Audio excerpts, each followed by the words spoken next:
Okay, so the finale drops tomorrow, or depending on when you are watching this, it already dropped, and the internet is absolutely losing its mind. Homelander has literally injected himself with V1. He is, by every definition we have been given, now immortal. The soup-killing virus is gone, the plan is in pieces, and we have 65 minutes left in the entire run of The Boys. 65 minutes. So today we are going to break this down properly, not just regurgitate what the trailers showed us.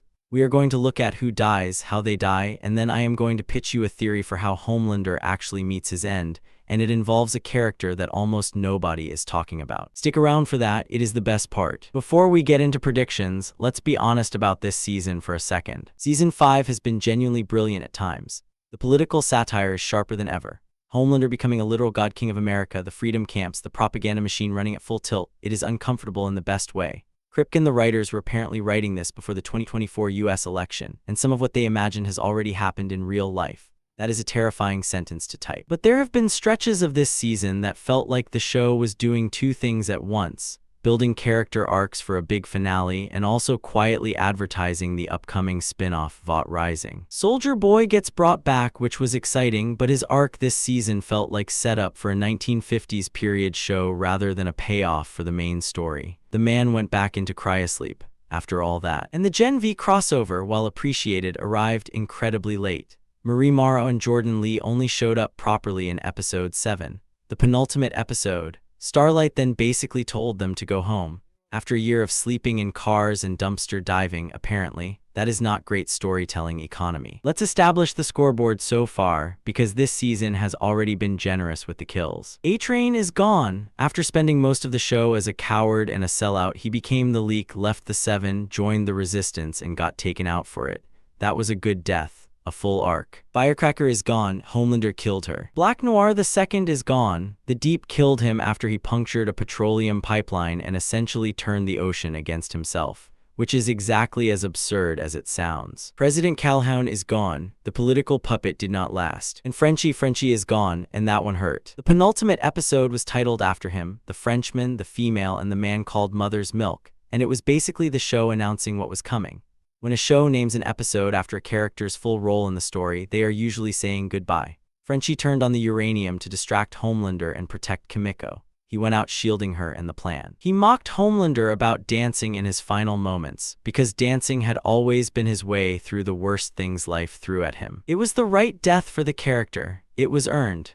And it broke the one rule this show had maintained for 5 seasons, that the core boys team survives no matter what. That rule is gone now, which means nobody is safe in the finale. Let's go through the likely deaths one by one. Betting markets have this at roughly 94% probability. That is not a prediction. That is a narrative certainty wrapped in numbers. Butcher has been living on borrowed time since he took Compound V, the tumor. The powers, he was always going to burn out. His entire arc is a man who let hatred consume him until there was almost nothing left worth saving. The finale is called Blood and Bone. That title was written for Butcher's ending. If there is any poetry left in this show, Butcher does not just die, he dies doing something that finally, genuinely makes it worth it.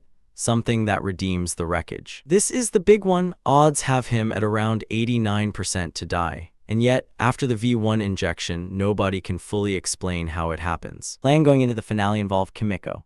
After Frenchie's work and Sister Sage's involvement, Kimiko has been blasted with radiation and now carries an ability similar to Soldier Boy's. She can strip a soup of their powers. It is not confirmed she can do it to Homelander specifically, especially now that he has V1 running through him on top of everything else.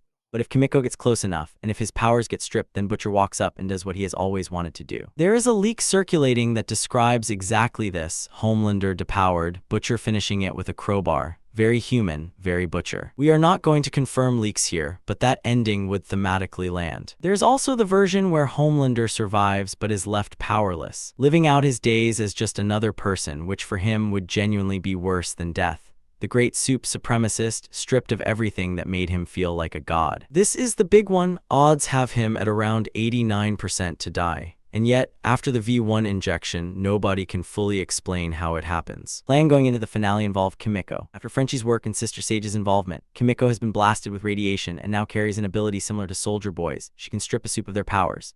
It is not confirmed she can do it to Homelander specifically, especially now that he has V1 running through him on top of everything else. But if Kimiko gets close enough, and if his powers get stripped, then Butcher walks up and does what he has always wanted to do. There is a leak circulating that describes exactly this: Homelander depowered, Butcher finishing it with a crowbar. very human, very butcher. We are not going to confirm leaks here, but that ending would thematically land. There's also the version where Homelander survives but is left powerless, living out his days as just another person, which for him would genuinely be worse than death. The great soup supremacist, stripped of everything that made him feel like a god. The trailer strongly suggested he ends up as fish food, literally, after Black Noir popped a pipeline and turned his beloved ocean animals against him. The Deep has been in a nightmare spiral. He has always been the show's most pathetic villain, desperate for approval, deeply stupid, genuinely menacing in the moments the show remembers take him seriously. An 81% chance of death according to betting lines. The ocean giving him what he always wanted, just not in the way he imagined. That tracks. Daveed Diggs has been great in this role, the soup preacher who built a cult around Homelander's divinity. The leak suggests Homelander kills him himself when Father dares to suggest that the murder spree is not exactly winning hearts and minds. Homelander asking if Father believes he is a god and then answering the hesitation himself. It is a brutal, logical end for that character. This one is debated. has been the moral center of the boys all season. He has been the one saying, stop, slow down, think about what we are doing. Killing him would be a gut punch. Keeping him alive feels like the show deciding someone gets to carry the weight forward. Given that the finale poster shows Butcher walking into the White House, and given how that story resolves, surviving to witness the aftermath would hurt in a very specific way.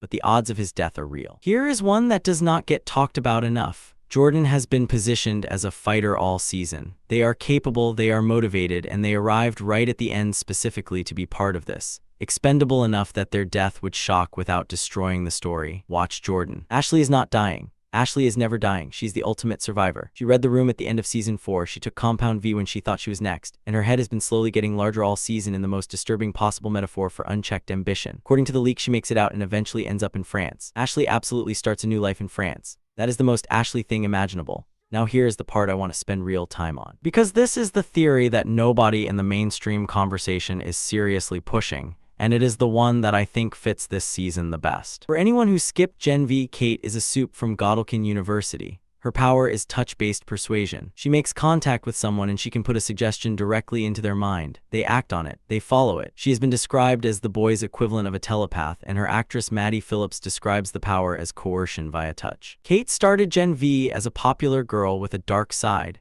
She ended up as one of the main antagonists, aligning with Homelander, doing horrible things in his service, helping send members of the resistance to freedom camps.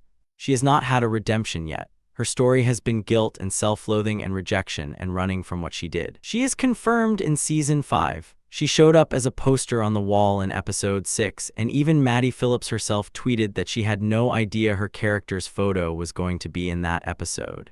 She aligned with Vought going into this season. She is on the wrong side. But here is what makes her interesting in the context of the finale. The show has drawn a direct parallel between Kate and Homelander. All the way through Gen V, both of them were created by Vought. Both were isolated, used, denied normal human connection because of their powers. Both of them found belonging in domination rather than love. The difference is scale. Homelander became a god. Kate became a cautionary tale. She's what Homelander looks like when he does not have the resources of the most powerful corporation in America behind him. Now, the chaos of the finale, the battle, Kimiko's stripping powers, Butcher and Homelander finally colliding, everything happening at once. Kate slips in from the side. She does not need Homelander to be fully depowered. She does not need to beat him in a fight. She just needs a moment of contact. One touch. And she puts a suggestion in his ear that he is not going to enjoy. Homelander does the rest himself. Think about it from a storytelling angle. The show has been building this idea all season that Homelander's greatest weakness is his own psychology. He cannot handle being challenged. He cannot handle feeling powerless.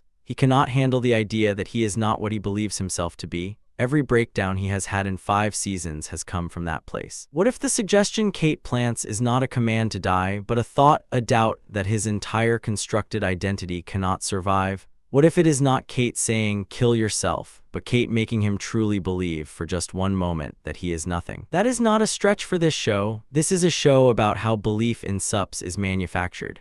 What happens when that belief collapses inside the one soup who needs it more than anyone? Kate goes from betrayer to savior, not out of heroism, out of guilt, out of wanting to undo something she cannot undo any other way. And from a pure fan theory standpoint, the show has given us all these tools. The Gen V crossover had to mean more than just Marie and Jordan showing up for 2 minutes in episode 7.